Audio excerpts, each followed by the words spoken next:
Reading. Also, really? Because powerful rage is a pretty broad palette for curses to exist on. What about all the people that die with a boner? And what kind of curse does that bring on? Never-ending boners?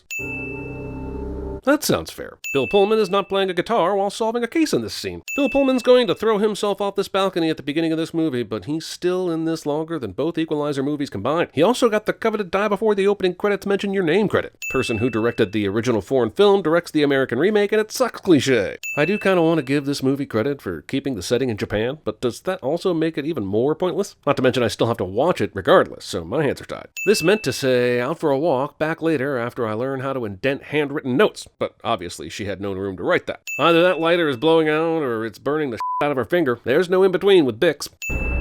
Thought you might like to see me before I ate you. It's only polite. Also, why did the Grudge wait until now to start making noise in the attic so that Yoko would come investigate? She's been here several times, so there were plenty of chances to grudge before this. Sorry, did I wake you? Bottom drawer. I would give all the sins back if we find out that this portion of the movie was adapted from fan fiction involving Max Evans and Buffy Summers hooking up after both of their shows moved from the WB to UPN. First off, dude, it's in a drawer and not a laundry basket, or thrown on the floor, so you probably don't need the smell test. And second, she told you where it was, so are you assuming she has a master plan to get you to wear dirty laundry? And even if she does, who gives a you get back to bed with Sarah Michelle Gellar. Don't this up, Bear. I'm really glad you decided to come here with me. And that you decided to live in Japan with me, too. You sure? Of course. Why? That's a big deal, you know. Lots of people go abroad. We find out later that she's been here for 3 months, so why is this conversation happening now? Especially since he just found out that she set the alarm clock 1 hour late just so she could cowgirl him before he went to school. Mine, you could spare 10 minutes. I promise I'll get you to class on time. You have way more than 10 minutes to have your premarital sex. You got a whole hour if you want it. They must have lost someone they love. You think? It's Yoko's case, but she didn't show up for work this morning. I can't get her on the phone. She must be sick or something. Yoko must be super unreliable if this is the first thing this dude thinks when it comes to a no-call, no-show in this line of work. Does anyone think maybe something's happened to her? That'd be my first inclination, since people don't just work at care centers for the huge paycheck. And, she has the damn house key. What is Karen supposed to do if she gets to the house and nobody is there to open the door? She's supposed to break in? Sam Raimi's brother tells her that maybe the daughter-in-law is home, but he doesn't know one way or the other. Damn, that was 2 rings in a 4-second period. Impatient much?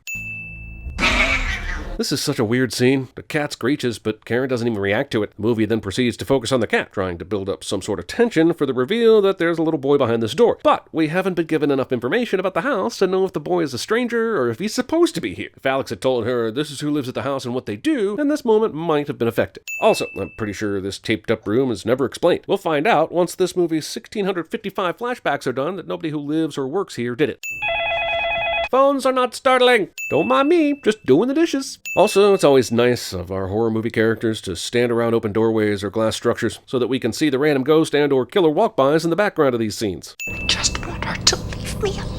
Emma plays the pronoun game, but Karen isn't even curious enough to play it, so now we're left asking who the hell her is. I don't know what Sarah Michelle Gellar is reacting to in this movie, but this is now twice something out of the ordinary has occurred, and she has only the mildest reaction to it. This is a giant cascade of hair smoke from a ghost, which, given its sudden and unusual nature, should at least elicit a string of expletives. Also, Karen survives this. Discount Tom Cruise. So, do the shoes just come with the house, and do you not get the option to purchase your own? Customs and all that I get, but I also like good hygiene, and I'm not wearing other people's shoes. Do you think there was a ghost conference before this showing that went something like, "Hey, Kaiko, what do you want to do to this family when they come to look at the house? You want to just drag them up to the attic and kill them? No, that's silly. Let's fill up a bathtub with water and try to make that creepy enough for now." It won't be, but I can't wait to see how the realtor handles unclogging it. We'll take it. Real estate agent doesn't abide by the Grudge Disclosure Act of 1994, a serious violation that could end up costing him his license. But times are tough, sometimes you gotta gamble. The headline, Kahane victorious in coach's debut, makes no sense given the picture on the newspaper, which in context should be a picture. Plus, it's November 28th, 2004, and there'd be no baseball being played anyway. And besides, the entire article underneath this picture is about major league teams adding free agents and making trades. One is about Javi Lopez, who signed with the Orioles in January of 2004, but the USA Today is finally getting on the story 10 months later. This is what she heard.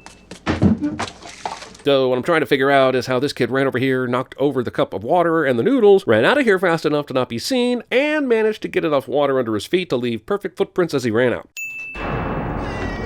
Who's there? Who's there? How about you, Clea Duvall, your ass back down those stairs, grab your mother by the arm, and get the out of there? Why is that never an option? Man, little with a black cat must be boiling with rage over a housekeeper who accidentally threw away his unfinished Pocky sticks, and ever since, he's vowed to make a mess wherever he goes. Glad to see this movie is totally going to explain all of this ghost kid's abilities, and it's not going to just be him popping up wherever makes for the best jump scare, and then the movie will cut away quickly. Glad that's not going to happen over and over. She's also been missing from work. For how long? Since yesterday?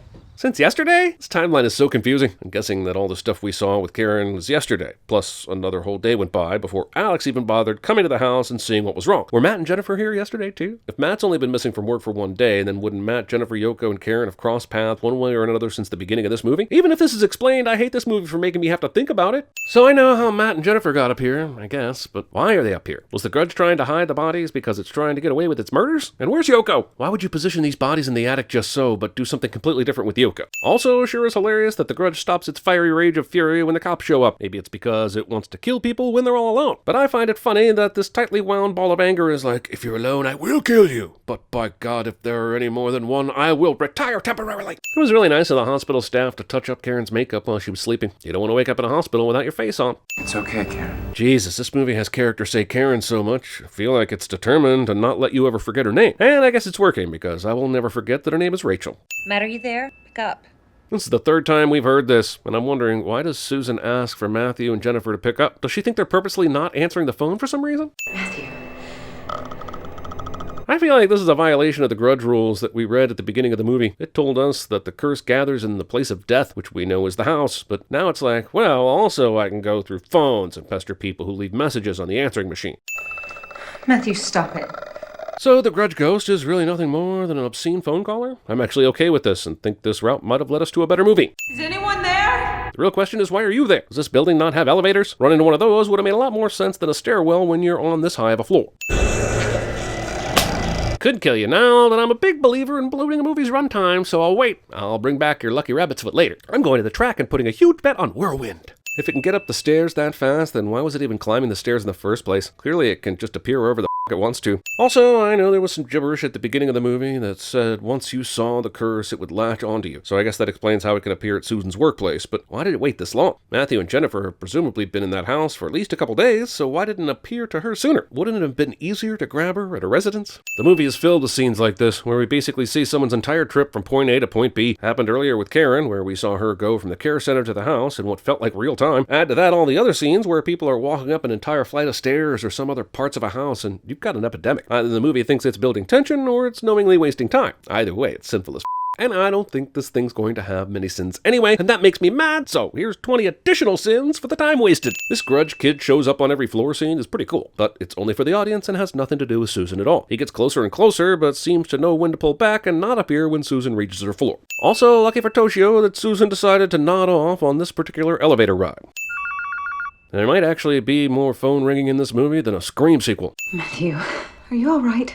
Yeah, I'm downstairs. What number are you again? So the ghosts can imitate people they've killed now, and is this movie telling us that they need Susan's apartment number to get to her? Because I think this movie's telling us they need Susan's apartment number to get to her. This is her rabbit's foot, which was on her phone a minute ago, and the Grudge stole from her back at the office. But you'll be forgiven if you completely missed that detail and don't know what the that is. Oh, hell yeah! We're gonna see some hardcore ghost lesbian. Hey, they just disappeared. This might be the greatest length I've ever seen a movie take to keep a PG-13 rating. Also, Kayako comes home. Also, how's that possible? What the are the rules for these ghosts?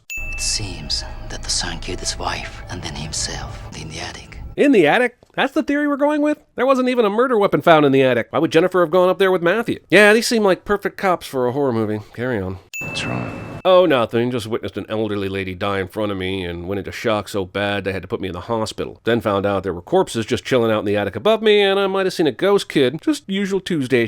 So please continue to ask me dumb questions, but don't expect to blow it up later, okay? I think I saw something in that house. I know sound is an effective part of this movie, but how in the would they be able to hear the sound of a bike this clearly from inside the bus? Remember, this is a curse where those who encounter it will be consumed by its fury. But it's amazing how many times people who encounter this thing are consumed by its pointlessness. Buffy the Shampooer Slayer. Just a minute ago, these dicks were busy scaring Karen. Now they show up at the care center to around with their boss. And I'm wondering if they have a list of haunting priorities or if they just haunt more than one person at a time. What happened, Yoko? Dude, isn't it time to call the cops or an ambulance or something? Surely you realize that none of this is normal, and that she appears to have lost a lot of blood, right? This isn't the kind of thing to be calm about, right? Also, this is totally Yoko. Why does she get to haunt people after her death? Is she part of the Grudge recruitment program? How the does this work? Holy Where do we begin with this website? Let's start with the first article at the top, which reads U.S. sours files to trace source of newly discovered flu by Thomas L. Word. I don't know what any of that means, but it's strange that the article's headline says the story is from Thomas L. Word, when directly underneath it there's a byline from Andrew Ross Sorkin. And that's cool because Sorkin is a future writer-producer on the show Billions, but I digress. Also, none of the articles have anything to do with the headlines. I guess that's par for the course with movie news, but it must be pointed out anyway. Okay, wait, the Bill Pullman character committed suicide the day after the murder-suicide took place, and the article says the detectives were dumbfounded as to why it happened. Earlier we saw a book inside the house that had Bill Pullman's picture in it, so how did investigators not make the connection? Maybe they did, because later we hear the detectives on the case died too, but later when Karen talks to his wife, she doesn't mention any of it, so I'm assuming these guys completely missed that huge clue. I know I talked about this earlier, but it is insanely hard to remember if I'm watching a Ring or Grudge film. Both of them appear to be at least 50% hair, phone calls, and VHS tapes. The weirdest thing about this movie is how everyone reacts to something bullshittingly up with only the slightest bit of curiosity on their face. Hey, Shimizu. Bill Pullman flashback. Pullback? Also, good God, this is like Flashback the movie. I understand this is just as much a mystery movie as it is a horror movie, but it really does feel like the core story isn't all that interesting, and they needed Sarah Michelle Gellar to get us through it, and this was the only way. Seriously, does this doorbell just ask to be rung so quickly in between attempts? I keep expecting there to be some revelation that Peter's been having an affair with Kayako, but that's not what happens. He is literally going the extra mile to meet a woman he doesn't know who's been sending him love letters. Power of boners and whatnot, yes, but why not try writing a letter back first? I should be happy this movie only has a little over 20 minutes left, but since it's gone out of its way to answer 0 questions and show long shots of people walking and riding transportation instead, I'm going to go ahead and assume the rest of it will be just as unfulfilling. 3 years ago, 3 of my colleagues, my friends, began investigating the case. Grudge's position. It is said in Japan that when a person dies in extreme sorrow or rage, death becomes a part of that place, killing everything it touches. Once again, I want to point out how vague and broad scope this belief is. There should be thousands of cursed dwellings in Tokyo alone based on this description. There would have to be more cursed people in Tokyo than non-cursed people, and they seem to be getting through life just fine. So what's so special about this circumstance? The memory of what happened repeats itself there. Or it just makes them disappear, or it tears their jaw off and lets the corpse wander around. Mainly, the curse's MO is whatever the movie needs. Once you have become a part of it, it will never let you go. It will let go from time to time, but it'll be back to mess with you more later. There's a reason why it doesn't kill Sarah Michelle Gellar and lets her get away from this gnarly scene without dying. He's already admitted he knows this place is haunted and with you, so why would he stop what he's doing to investigate a strange noise that has a 99% chance of being a murdering ghost? Jesus Christ, why is the ghost dad murdering people now? I'm coming to find you. Why did her boyfriend's answering machine message lead her to running down the street in front of cars like an asshole? I know she wants to get to the house before he does, so he doesn't start getting haunted by the grudge, but maybe, I don't know, take a cab? Running surely isn't the best way to get there in time, especially if you have to run in front of cars to do it. 10 minutes. There's no doubt that this is Flashback the movie when the main character actually finds herself inside a flashback. I don't understand this trickery on the part of the grudge. You're either a curse that is filled with violent rage, or you're a curse that sometimes forgets all about that to do some weird helpful and I feel like it can't be both. This cannot be a surprise to him. What did all those letters he's been getting say? Did she hide her obsession when she wrote him the letters?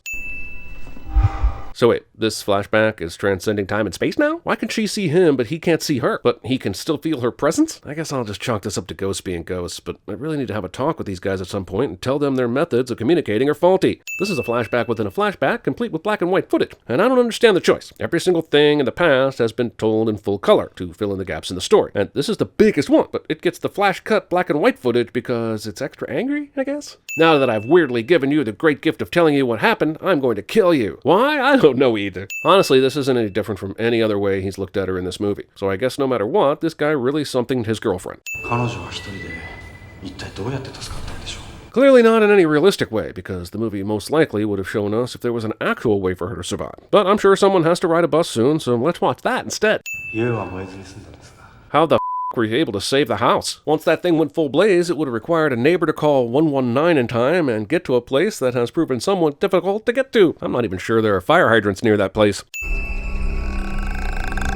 Don't worry, I'm sure she did nothing to Karen, since she's had 2 tries and hasn't done shit. Otherwise, why did she let her live this long? Why did she give her flashbacks to the truth? And I guess this proves that while you may be able to hold a grudge, you can never burn it. Also, it just isn't an early aughts Asian horror film remake without a silly and pointless jump scare to take us all home.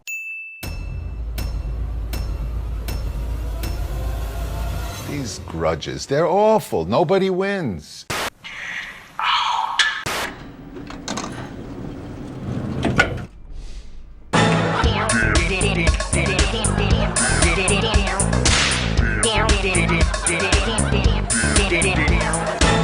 Any question? In every generation, there is a chosen one.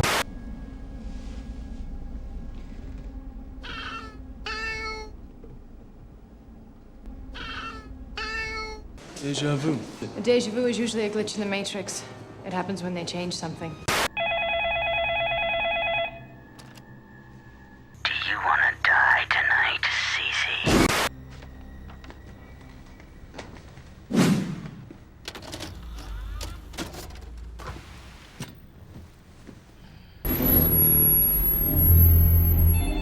That house? It's got a death curse! Somebody's dead!